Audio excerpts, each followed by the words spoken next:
Bundak vakti o insan. Ben sana aytay o insan. İkiyüzlümçülük bu senin merkezi hükümetinden baştan.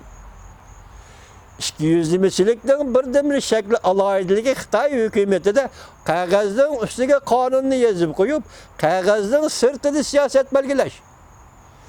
Kanunu icra kılmazsak, ya ki özünün şu sahte kanunu da değilgen sözlerini icra kılmazsak, bana bu sepi özüden kıp yanına Xitay çeşitli yüzlümlükler. Bilip alma ne Xitay. Tanım alma ne Xitay. Bilmeysen tanımaysan. Çünkü senin asıl tabiat kurulman şu da. Özünün tabiat kurulmuş şu, insanlık kurulman şu olsa, onu kandak tanışın, kandak bilişin mümkün Xitay'a. Yani ayrılıp gelip Uygur'unu əsəbbi, Uygur'unu işkiyizlim için akmaydı bu mentakıllara.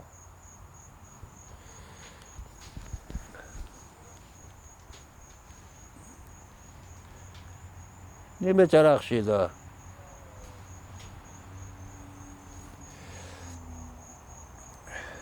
Demek hazır aynı vaxtda Thomas Jefferson dedi, Angliya padişahlığı insan tabiatının özüge karşı rahmetsizlik bilen güreş kılıbad. Bugün insan tabiati, insan ahlakı, insanın dünya karşı, insanın tili, Uygur'un tili, muşulağı rahmetsizlik bilen karşı güreş kılış bilen aynı çağda Angliya, Britaniya'sından kılgan işleri. Şimali Amerika'da ya ki Amerika Koşmuş Ştatlar'da, ya ki o vaxtda Koşmuş Ştatlar emas, Şimali Amerika müstemlik ştatlarda kılgan işi. Okşar. Hayatlık ve erkillik katarlık mukaddes hukukları devletleri kıl. Bir de Uygur'un hayatı ne mi? Onun erkillik, eğize çalayımız bu geplerden. Erkillik ne mi? Hayatın ne mi? Hayatlık hukuku ne mi deyip Uygurlara sual koyalayımız. Mümkün demez. Ola hazır. Devzekte hayat geçiriyor.